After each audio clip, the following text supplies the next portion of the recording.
What's up, y'all? I'm Alan Hain, the Lawn Care Nut, and this is episode 2 of Lawns Across America. So thanks for joining me this week. This is the week of Thursday, February 7th. This is actually our second episode of Lawns Across America, and I'm going to jump right into it. I'm not going to waste any time. We're going to get right to the real-time tips. So the first question that I've been getting this week that kind of centers around a lot of the content that's going on in the lawn care community anyway is, Alan, what is a pre-emergent herbicide and why should I apply one? You know, this is that time of year. It's really February right now, but it seems like the entire country, at least within the lawn care community, is all excited about pre-emergence this year, which I love seeing. I like to see how, you know, kind of the education that has been building over these few years is really starting to take hold now, and I think that's a really good thing.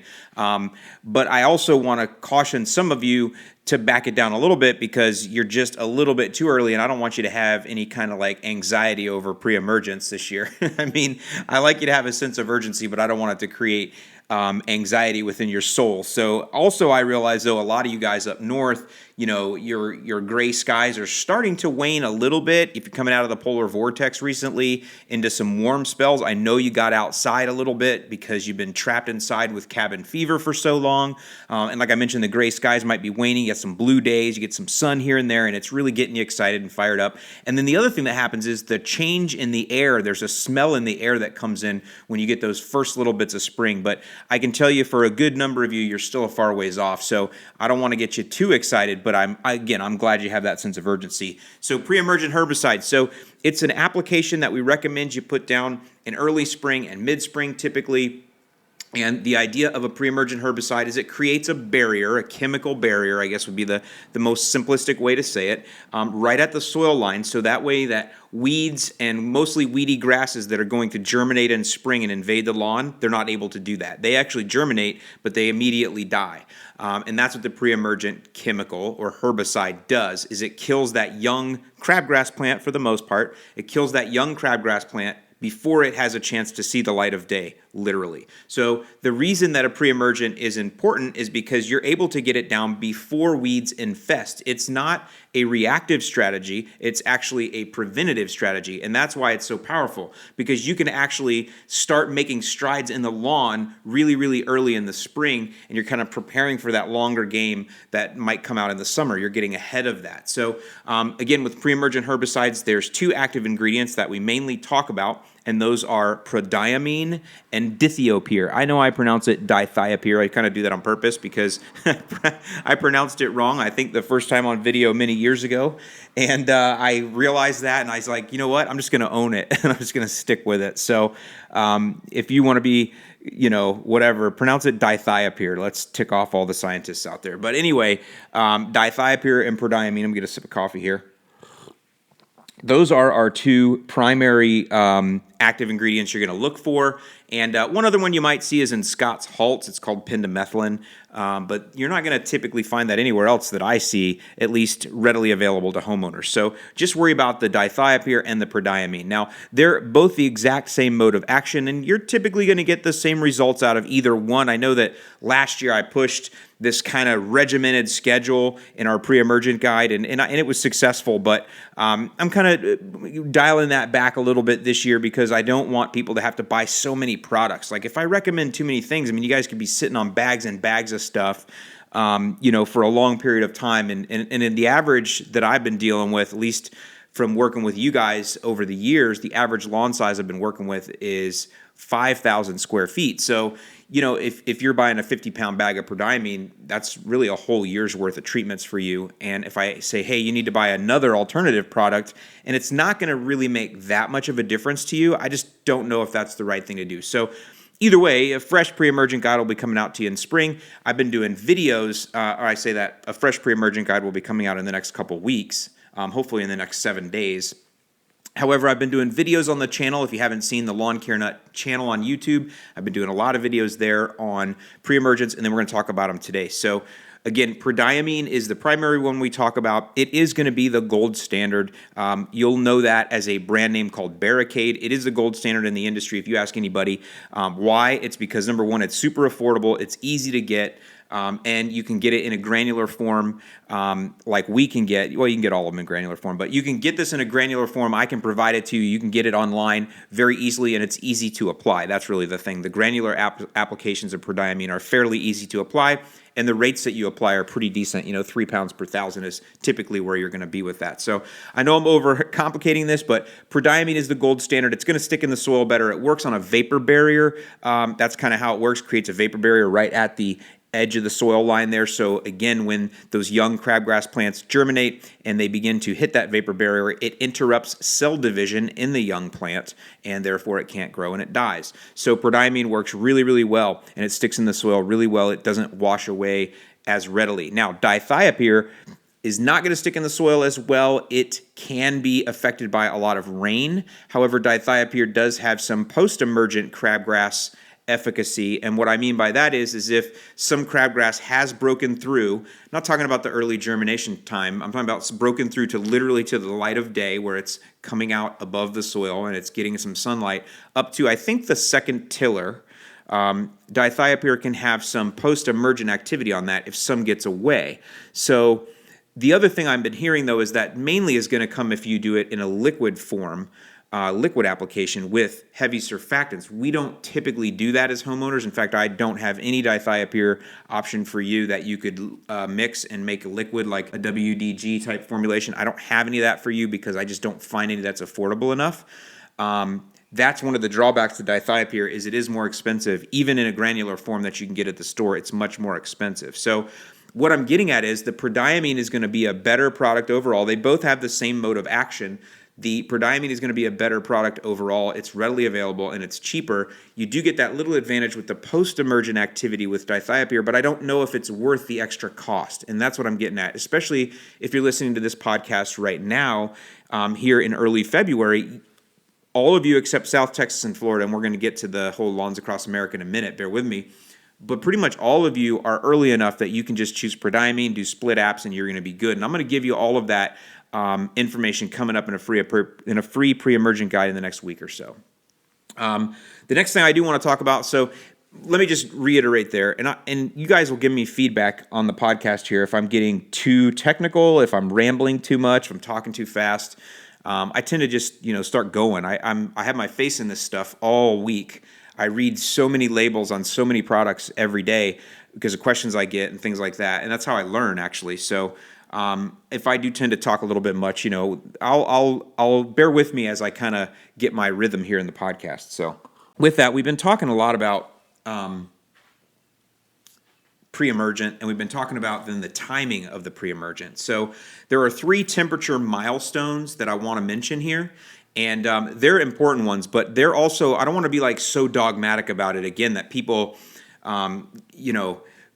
get stressed about it. I don't want that to happen. So let's talk a little bit about that. We've got 3 temperature milestones, soil temperature milestones. I want to clarify that we're following 55 degrees, 65 degrees, and 70 degrees. So 55 degrees is a target. Now listen, I made these up because they're easy to remember. And I say made them up. I use these in my word tracks and in my teaching and in my strategy because I believe that they're easy to remember. 55, 65, 70. There's another one in there too, 80, 85. But for right now, 55, 65, 70. 55, when soil temperatures in your area on average or in a window hit 55 degrees soil temperatures at the 1 to 3 inch soil depth, that is the time when the crabgrass window opens.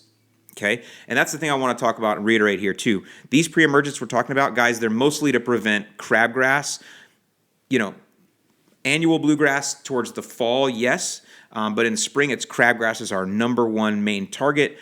There's probably some others that are of note. I think we could get some suppression on goosegrass. I think probably up north, foxtail is another one that prodiamine will help prevent. I know there's Florida pusley down here, some control. But just listen, if you apply a pre-emergent, I don't want you to expect that all these weeds are not going to come into your lawn. Anybody that says that is just, it's not true. You're going to get a ton of weeds still if you've done nothing to your lawn. If you're like brand new, you're coming from a salad bar, you put down a pre-emergent for the spring, you're going to stop the crabgrass, but you're not going to stop all the other stuff. And here's why that becomes important. And I know I'm rambling here, but this is an important thing. Crabgrass doesn't show up until later in the year. You don't visually see crabgrass until midsummer or later summer, depending on the year, or even, midsummer, later summer, and it really shows up in the fall as lime green. So what happens is people put down a pre-emergent now, say you're in Indiana, you're going to probably be applying your first one sometime in March. You're brand new to lawn care. You're brand new to the game. You're coming in with a salad bar. But right now in March, mid-March into March, your Northwest Indiana lawn, it just looks like a bunch of laid down grass. You don't see any weeds there. You put down the pre-emergent, and your expectation is that you're not going to get a flush of weeds because you put that pre-emergent down. But that's not the case, because it doesn't prevent dandelions. It doesn't prevent clover. It doesn't prevent curly dock. By the way, if you don't know what a weed is, you just call it curly dock. That's what I have always done. If you don't know what a bush is in a landscape, you call it a viburnum. Little pro tip there for you. But you expect, though, that putting that down, you're not going to get that flush of weeds, and it can discourage you. Listen, I promise you need to put the pre-emergent down because you're really playing that long game, as I mentioned earlier here. You're playing that long game for July and August. That's what the pre-emergent's about. You're going to do a lot of work between now and then to kill all the other weeds, and you're going to have to do that post-emergently. That's with a post-emergent herbicide, which is a reactive strategy. It's to kill something that's already there. And I have a video on the Lawn Care Nut channel about that, where I went to a local store and just kind of talked to you about the strategy behind reading labels and what to look for with active ingredients and stuff. Again, all part of this continued learning. And I'm going to have a question a little bit later about where to start with a lawn in that exact situation. So that's what we're going to get to. So 55 degrees, back to it. That is when your soil temperatures are coming up to 55 degrees. That is when you want to put down your first pre-emergent application. And the reason you want to do that is because that's the window opening for crabgrass seeds to germinate. That's just how it works. Now, I'm not going to argue with you. Some people will say it's 53. Some people will say it's 58. And I'm sure if we read enough literature, somebody will say it's 54 and a half. Either way, it's all in that same window when the crabgrass germination window opens. It doesn't mean that 100% of the crabgrass seeds in your lawn are going to germinate as soon as that window opens. It doesn't mean that at all. And in fact, crabgrass seeds can stay in your lawn for several years, from what I understand. And conditions just have to be right for those that have been buried for years to germinate. So always just remember, this is the opening of the season is 55. So when your soil temperatures come up to that 55 degree temperature zone, you want to apply your first application of prodiamine pre-emergent and get that watered in. We'll talk about 65 in a minute, but the 70 degree soil temperature, that is the second application of your pre-emergent, because 70 degrees is what I call the pinnacle party time for crabgrass. In other words, if the opening of the window is 55, the pinnacle, the perfection, the seeds that are waiting for that perfect time to hatch, like sea turtles. I don't know why I just got that thought in my head, but either way, they're looking for that perfect time to come out and swarm. 70 degrees is that for crabgrass. So 70 degrees, approaching 70 degree soil temp is when you want to apply your second application of pre-emergent in the springtime. So that's kind of how that works. Now 65. 65 is it's an indicator for southern grass seeds, southern lawns, warm season lawns, which are going to be Bermuda grass, Kentucky, let me just start that over. Bermuda, I'm so worried about mentioning Bermuda first because everybody thinks I hate Bermuda, so I figured I'm going to mention Bermuda first, and it threw me off, and I said Kentucky second. All right, so warm season turf, 65 degree soil temp for warm season turf. And when I say warm season turf, I mean Bermuda grass, St. Augustine grass, centipede, zoysia, and bahia. That's another one I pronounced wrong. It's supposed to be pronounced bahia. But you guys, warm season temps, when soil temps hit 65 for you, that's your indicator that you can start now to throw down macro fertilizer. You can start fertilizing. You don't want to fertilize warm season turf prior to soil temps hitting 65 because you can invite disease in. You can get the lawn growing a little bit quicker than it probably should and get another frost if you're further north, and that can damage it and stunt it. So we just want to stay away from fertilizer until we know soil temps are sustained at 65 and that we're pretty sure they're going to stay there. That's also a southern grass. That's warm season turf. That's also an indicator of when you're going to probably have to start mowing regularly, so that's another reason it's important. Now, cool season turf, sorry, my nose is itching here. Cool season turf, this thing's on video too. Cool season turf, 65 for you guys means you're probably mowing weekly at that point. So that's why it's a good milestone for you. Okay, so there's our milestones. Just to reiterate, 55, first application of pre-emergent. As soil temps come up to 55, first application of pre-emergent. As soil temps come up to 65, go ahead and start throwing down fertilizer. Warm season turf, realize it's now time to start mowing. I'm going to talk more and more about mowing because mowing is the most important thing you can do. And the more you mow, the healthier it will grow. 70 degrees Fahrenheit is when the pinnacle party time comes for crabgrass, and that's when you get your second application down. So let's see. I think we are ready to go into some actual questions now. So these are questions, Lawns Across America, and I do have one professional that has been a part that I've kind of assembled some folks here that are going to give us some different tips from around the country, some people that are professionals in the industry, that kind of thing, and I got one tip in this week that we'll share. So what we're going to do is we're going to start in Austin, Texas. So I got a question here from Nathan T., and this is what Nathan says to me in the question that I'm going to answer it, and we're going to go through it here. So again, we're talking Austin, Texas. Picture where that is in your mind. Look at the latitudes that go across, because if you're in the same latitude, you're going to have a very similar situation here. So quick question about pre-emergent use. I live in Austin, Texas, and we're at 59 degrees soil temperature now. But later this week, we're going to be in the low 50s and possibly high 40s. I feel like even with these temperature swings that are happening, that's pretty typical. Should I start my spring applications? My question is, should I worry about those temp swings? Should I wait and throw it down since our temps are up and down over the next month? Or should I go ahead and throw down now? So that's the question. Now I want to, and this is a great question, Nathan, because you're in that zone, and that means that your thinking is right. You got the right mindset, and I'll explain what I mean by that. And this is going to help a lot of you, because these are the questions we've been getting lately now that we're looking at these soil temps. So the first thing Nathan says is, now he sent this in earlier this week, so we're talking early February. He said, my soil temps right now are 59. But he said that next week we're having a cold spell, and he said that temperatures are going to get into the 50s and 40s. That's what he's talking about, outside air temps. So he realizes that his outside air temps are still fluctuating and that they're going to start messing around with the soil temps a little bit. But he goes, look, I'm at 59. Should I start thinking? So this is where I want to reiterate something. Now, when we talk about soil temps, we're talking about the Greencast tool. You can Google search Greencast online soil temp. That's the tool we use. I encourage you to get in and start playing around with it, because that way you'll understand a lot more what I'm talking about. But what that soil temp gives you, you put in your city there, and what that tool gives you is it gives you the current soil temp, it gives you the 24-hour average and the 5-day average, so that's all your current stuff. But then on the left, you can toggle over there, and you can get historic soil temps for the last 5 years and 10, and you can get averages on a certain date. So like February 7th, you could actually go there for Austin, Texas, and you can see exactly what the 5 and 10-year averages are.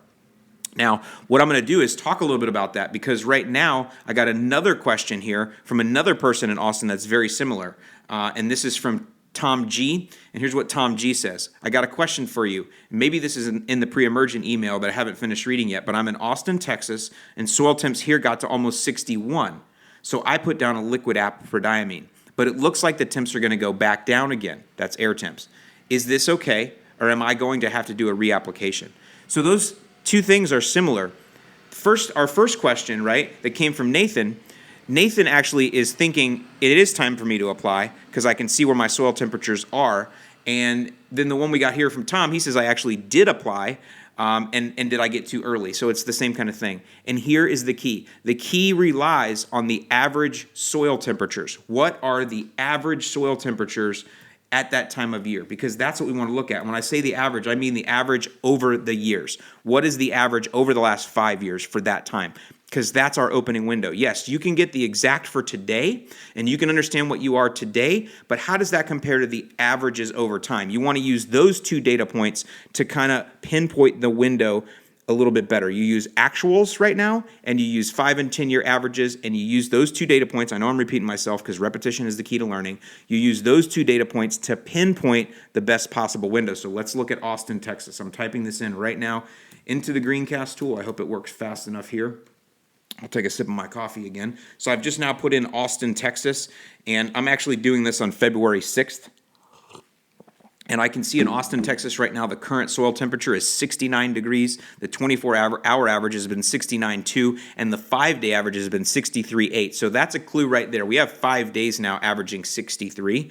So that is a definite clue that something's up. I'm going to go back on the left side now, and I can see that the 5-year average for right now for Austin, Texas is 57.2, and the 10-year average is 52.9.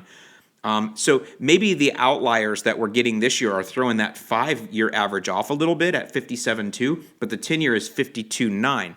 And I said that you want to get your first application of pre-emergent down as soil temps approach 55. So if the 10-year average is 52.9, I would say that today, February 6th, is a great day to throw down in Austin. It should be almost every year. So if I was Austin, Texas, I would just mark down in my lawn journal that right around the beginning of February 4, 5, 6, sometime in there, on the 10-year average, I'm coming up to 55. Boom, I would mark that down. Then at every single year, you can look as you're coming up to the beginning of February, where are my current soil temps? Are they running higher or lower? And the closer that you get to that window that you have of early Feb, lets you know exactly when to dial it in and throw down. To give you an example, now listen, I know that some of you might still be confused on this. I'm going to have some other examples of this same question from different parts of the country, okay? This is a part of the country, though, Austin, Texas right now, that's in the ideal window. So you have to understand that their actual temps in their lawns and their 10-year average temps are actually very close together. Actually, the actual temps are very high this year. They're actually a little bit ahead of the curve. So in a normal year, they would be applying right about now. This is not a normal year in Texas from what I'm seeing in Austin with these really high temperatures the last 5 days. You probably should have applied a little earlier to the window. I hope that makes sense. So this is what I would say a year that's running hot when you compare to the averages. So yes, Austin, Texas, and anywhere south of there, you guys are in the window. Get your prodiamine down. Get it where you got to get it. If you can't get prodiamine, get the dithiopyr. I've done videos. I went to local Lowe's and found dithiopyr. So get it down. Get your pre-emergent down as soon as you can and get it watered in. Okay, you guys will tell me if that was thoroughly confusing, but I think I can go ahead and reiterate this in another way and bring it back. But before I do that, I want to go now and get a quote here from Roberto Gurgel. Now, Roberto works for Sod Solutions. He's the executive director of research for Sod Solutions. Interesting guy. I got to talk to him last week.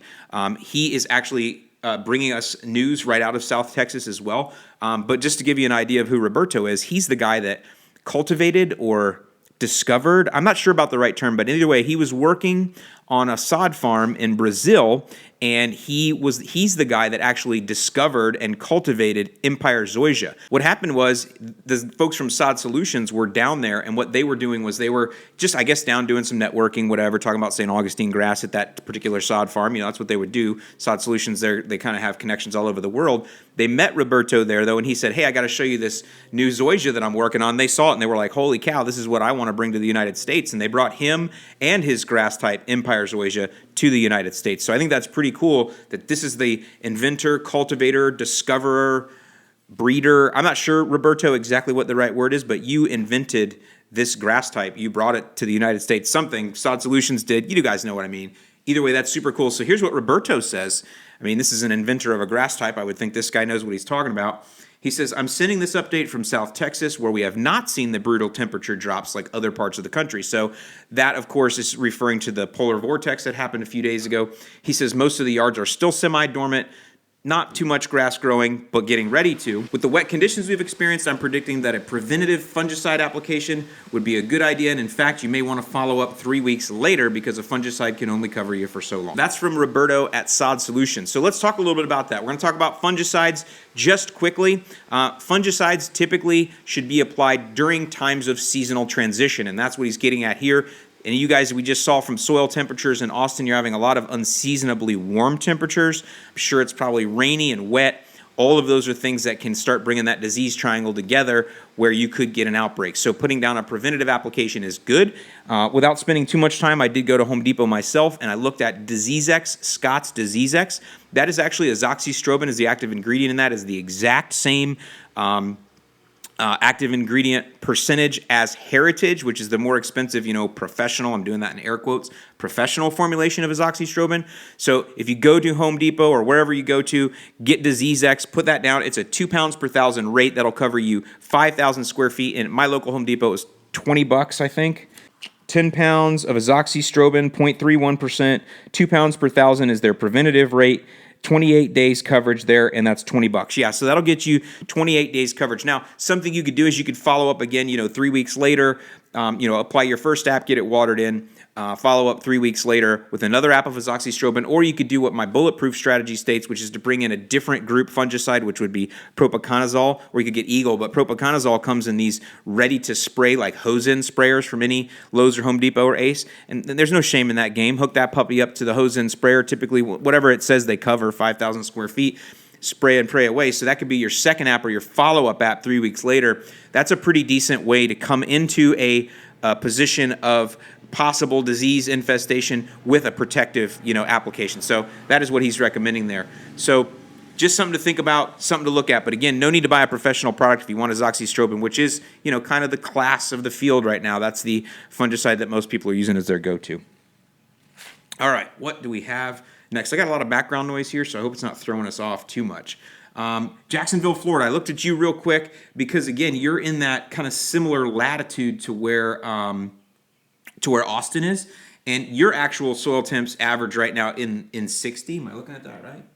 Yeah, so average in the last few days looks like was down in the 50s in Jacksonville because we did get the cold spell. We didn't get a polar vortex, but we did get a cold spell in Florida to where we got a lot colder than normal. So it looks like in Jacksonville, the averages right now are typically going to be in the 60s, but maybe last week they were in the 50s. Either way, Jacksonville, you are in the window too. You want to go ahead and apply. And again, dithiopyr or prodiamine because of how much rain we get. I definitely recommend that. That's one other thing I want to say too. It's another reason why I talk about split applications with our pre-emergents. You could literally throw down prodiamine at the full rate, which is 0.83 ounces per thousand. That's on the WDG formulation. I think it's 9.3 pounds per thousand on the prodiamine.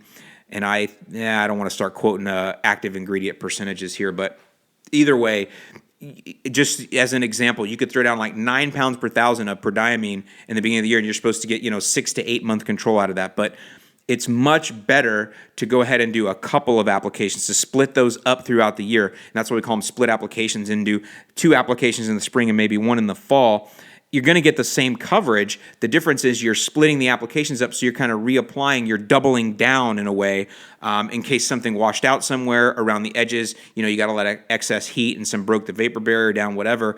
By dividing up the applications throughout the year, you're just kind of giving yourself a little bit of redundancy that way while still achieving the same thing. It's just a little more work because instead of doing 1 heavy app, you have to do 3 light apps. So again, rambling here. Jacksonville, you are definitely in the window though, so get yours down now. Okay, now I want to go up to Evansville, Indiana, because this is Indiana, right? This is way up there now. There's no way they should be considering a pre-emergent yet, right? Well, this is, again, we came out of that polar vortex, and then we got into a warm spell, and up in Evansville, I don't know what your temps went to, but I know they went really warm because I can look at Evansville, Indiana. Well, here's the question here. So Ron A., he's from Evansville, he writes in, he says, hey, with the warm spell we have had, I measured a few spots in my lawn with my soil thermometer here in Evansville, and they were at 55 degrees Fahrenheit. Does this mean I should apply prodiamine now to get ahead of this, or should I still wait?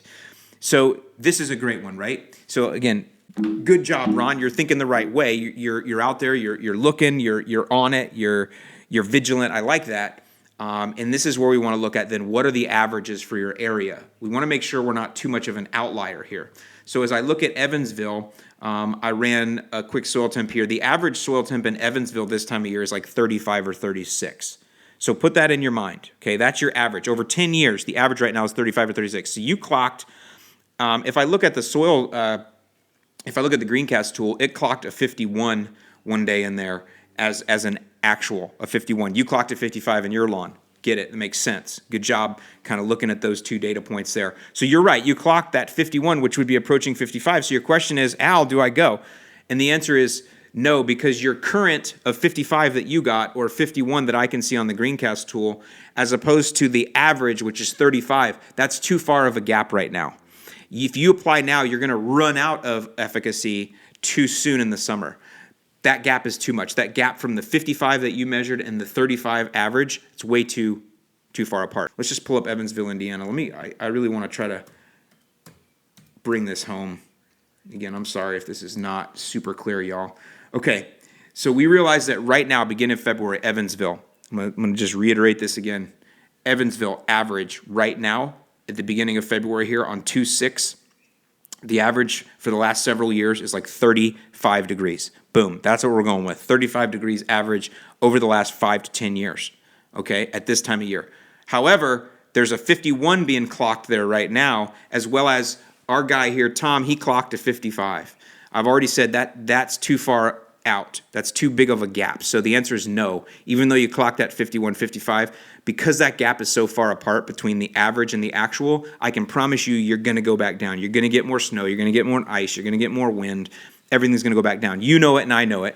That's how we look at it, okay? Now, let's find out, though, Another scenario, let's figure out when is their normal window? Like Evansville, when would your normal window be? So I'm in the Greencast tool, and I'm going to go back, and I'm just going to grab a day here in March. I'm going to grab March 15th, and I'm just going to go. Okay, so I grab March 15th. For the last 5 years, the average on March 15th is 48.4. That's still too early for you, Evansville. Still too early. Okay, so now you see here we are on February 6th and you're clocking at 55, but I'm showing that even on March 15th, more than a month later, you're still not even close. See how far apart we are from the window? We're just too far apart yet. So let's move on up. Let's go to March 31st. Okay, March 31st, Evansville, now you're in the window. So I would say if you live in Evansville, Indiana, or probably Lexington, Kentucky, maybe Louisville, and points south, somewhere in that area, along those areas there, you 331, March 31st is your come up time. That's your time when you're at here 53 average. So 53 on 331 is typical for Evansville. That's your window of when you want to apply your first application of prodiamine, as a rule based on averages. Now, you still got your actuals, and those still matter, because what if we have a super warm year or a super cold year?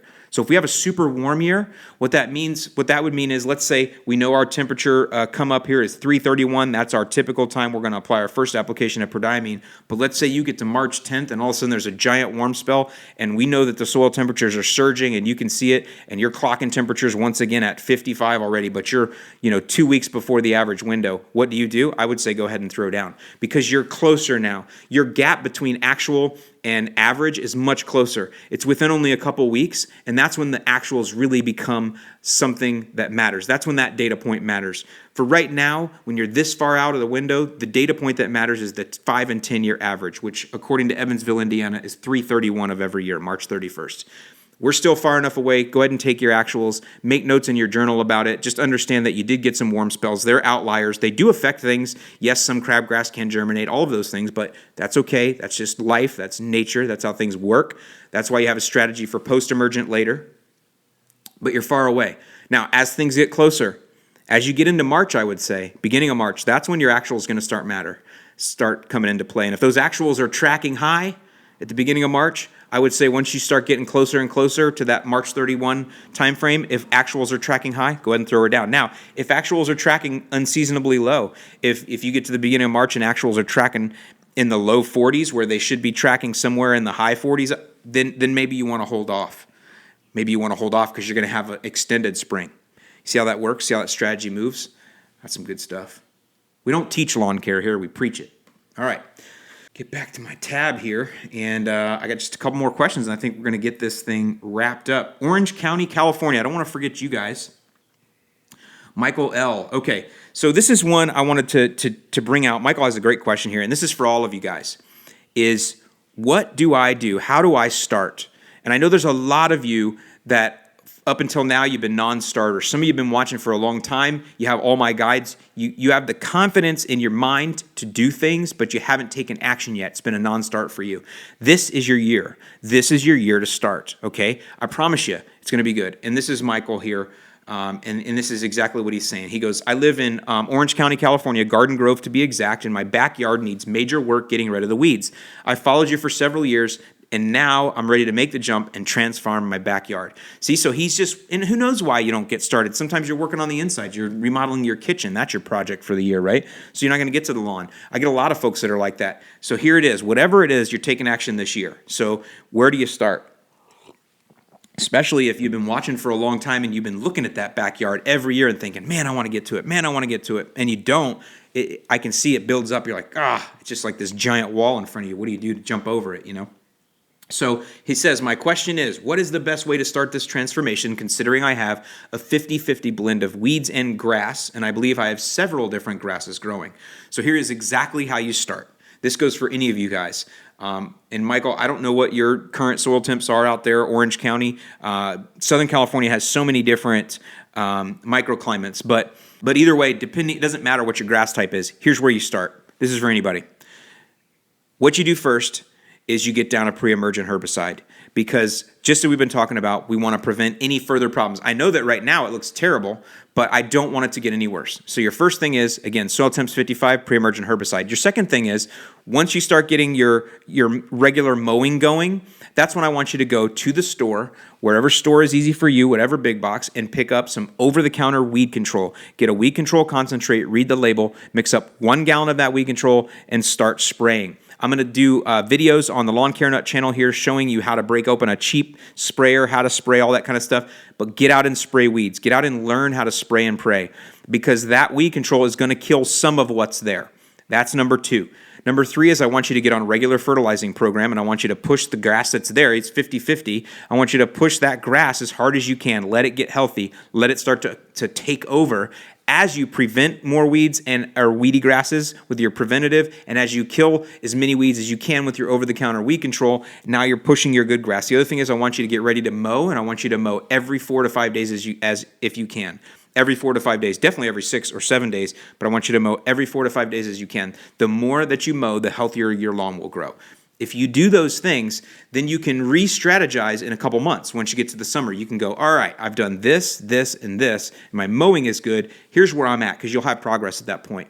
That's when you can, do I need to buy a more, designer, professional weed control, or a more, not designer, but something more targeted to a specific problem that I have? Do I need to adjust my fertilization? Do I need to work on my irrigation because I'm coming into summer? You'll adjust the strategy then. But you got to get started in spring and get some progress. Start working your way down that road. That is exactly how I recommend that you guys start. So with that, I'm going to go ahead and wrap this up here.